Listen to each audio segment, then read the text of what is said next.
आम्ही आलोय कायाकिंग साठी. हे अपोजिटला मार रे, या पोरींची डोकी नाही का? तुला माहित आहे ना, मी मोदक पार्सल घेऊन ना पूर्ण प्रवासात. हे बघा, आजची दिवसाची सुरुवात आणि मालवण मध्ये पाऊस.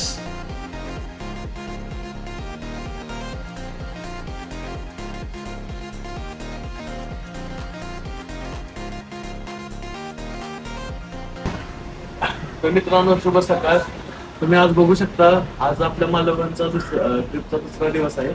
तरी पावसानं आज हजेरी लावलेली आहे.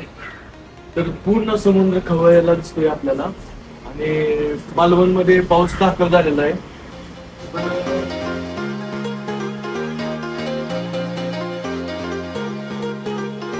आपण आलेलो आहे मॉर्निंगला आज तारकर्लीला बोटिंगसाठी. तर तुम्ही इथून आपल्याला Sangam point, tsunami island, eagle point, crocodile point, आपण असे बरेच पॉईंट कव्हर करणार आहे. मी तुम्हाला सर्व तारकर्ली देवबागचे सर्व पॉईंट आता आज दिवसभर एक्सप्लोर करणार आहे.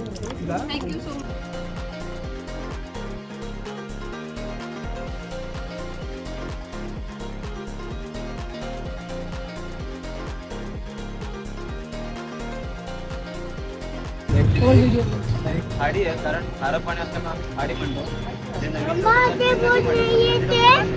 खाडी आहे खारं पाण्याला, तर समुद्रात पाणी सगळं आतमध्ये आलेलं आहे. डाव्याच्या नदी डोंगर दिसतोय, पलीकडे सिंधुदुर्ग एअरपोर्ट आहे.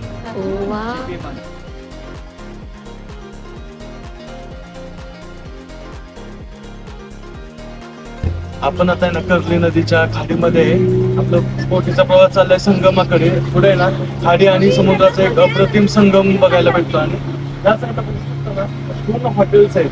हे सर्व देवबागचा एरिया आहे. तुम्हाला बोट हाऊस वगैरे ह्या साईडला खूप सारे मिळून जातील. आणि जे पाठीमागचं याच्या अपोजिटला जो डोंगर आहे ना, तिथं सिंधुदुर्गचा एअरपोर्ट आहे. तिथून हैदराबाद पुणेहून तुम्ही डायरेक्ट फ्लाईट पकडून सिंधुदुर्गला येऊ शकता. आणि आपण आता ना नेक्स्ट पार्ट मध्ये नाही का, जसं प्रवास आपला चालू राहत आहे, Sangam point, crocodile point, eagle point, tsunami island, असे बरेच पॉईंट आज आपण कव्हर करणार आहोत.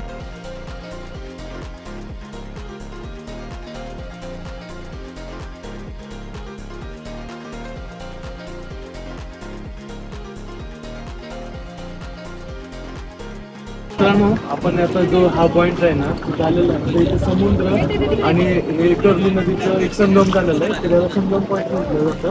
आणि त्याच्या बरोबर एक्झॅक्ट ह्या साईडला जो क्रोकोडाईल शेपमध्ये जे पीस दिसतोय ना, की त्याला क्रोकोडाईल पॉईंट असं म्हटलं जातं. हे जे एक्झॅक्ट समोरचा जो बीच आहे ना, हा बीच आहे तो भोगवे बीच आहे. हा एकदम नाही का महाराष्ट्रातील सगळ्यात स्वच्छ समुद्र किनारा म्हणून ओळखला जातो. जो पाठीमागे बघताय ना, जो पूर्ण नारळाच्या बाग आहेत ना, त्याला केरला पॉईंट असं म्हणते. हा खूप देवबागचा फेमस पॉईंट आहे. ऍक्च्युली प्रायव्हेट प्रॉपर्टी आहे. तुम्हाला जर व्हिजिट करायचं असेल तर तुम्ही जाऊ शकता. आता आपण आहे ना नेक्स्ट सुनामी आयलंडला जातोय. आयलंडवर आपण आता मस्तपैकी नाश्ता वगैरे करू. आपल्याला जर कायाकिंग भेटलं तर कायाकिंगचा पण आनंद घेऊ आपण. तर मित्रांनो, आपण आता सुनामी आयलंडला, तर आपण आता इथं कायाकिंग वगैरे करणार आहोत. आणि इथे पाठीमागे जे हॉटेल आहे ना, हॉटेल सागर, तिथं आपण घावन आणि उकडीच्या मोदकाचा आनंद घेणार.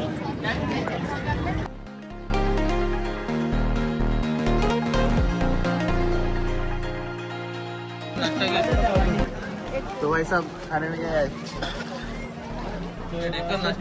चलो तो ये क्या लगा रहे हो आप? हो गया. आप क्या लगा रहे हो? हम अभी नाश्ता लगाए थे. नाश्ते में घावन, अच्छा, चटनी और वाह वाह वाह वाह वाह वाह. एक स्वीट डिश है. ओए ओए ओए ओए. तो अभी अभी अभी आप इस प्लेट में क्या लगाओगे? अभी इसमें ये खाली हो गया है. हाँ. भर के स्टॉक आ रहा है. अच्छा, क्या फील है? हे काय माहिती का, हे घावन आहे माहिती का. आणि त्याच्यापेक्षा ही स्पेशल आहे ना, उकडीचं मोदक. उकडीचं मोदक आहे असं होतं ना, एक हाताने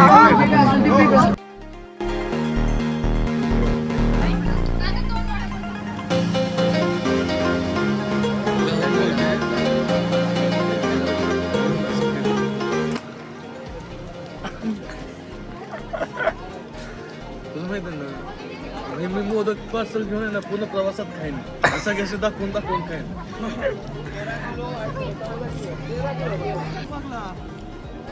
आलोच तुमच्या पाठीमागे आलो.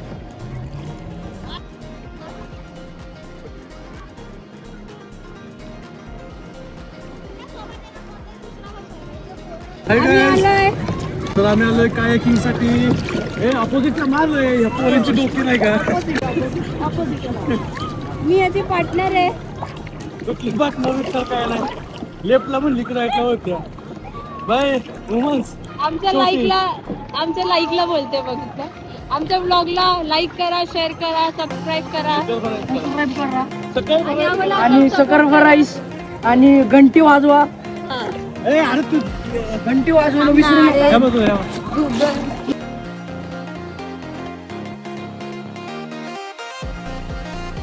आता आपण आलेलो आहे तारकर्ली बीचला. तर हाय टाईड असल्यामुळं समुद्राचं पाणी वाढलेलं आहे. तर आपण आता तारकर्ली बीच झाल्यानंतर आपला नेक्स्ट पॉईंट राहणार आहे सिंधुदुर्ग. तर आपण लवकरच भेटू सिंधुदुर्ग किल्ल्यावर.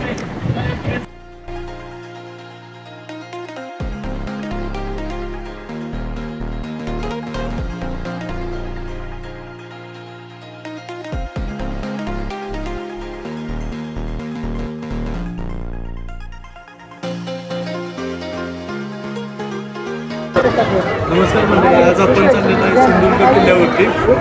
तर आपल्याला सिंधुदुर्ग किल्ल्यावरती जाण्यासाठी रेल्वे बोटचा यूज करावा लागतो. तर आपण रेल्वे बोटचं तिकीट आपल्याला काढलेलं आहे काउंटरवरून, जे की 100 रुपये आहे. तुम्ही काउंटरवरून घेऊ शकता आणि तुम्ही इथे इथून बोटचा प्रवास स्टार्ट करू शकता.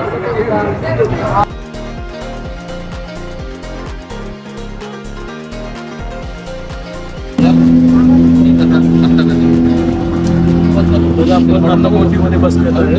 तर बोटीवरून जेटीवरून आपल्याला किल्ल्यावरती जायला 5 ते 10 मिनिट लागतात. तर आता आपण प्रवासाचा आनंद घेऊ.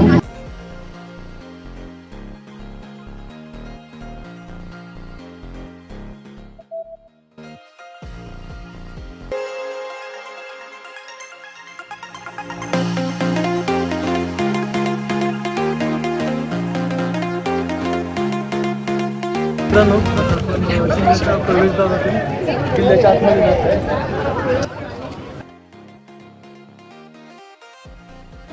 ह्या दरवाजाला माहिती का गोमुखी टाईपमध्ये रचना काय केली तर एक ते दुरून किल्ल्याचं प्रवेशद्वार दिसून येईल की बाबा बाहेरून जे शत्रू असतील त्यांना हा किल्ल्याचा दरवाजा दिसून येईल म्हणून त्यांनी गोमुखी टाईपमध्ये बनवलेला आहे.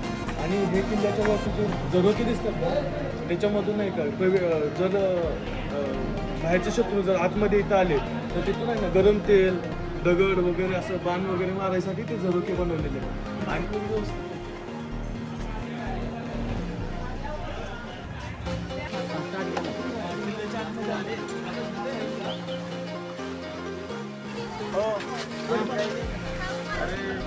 आणि माझे ना आग्र्याचे कदम करतील होती जेव्हा आग्र्याचे कदम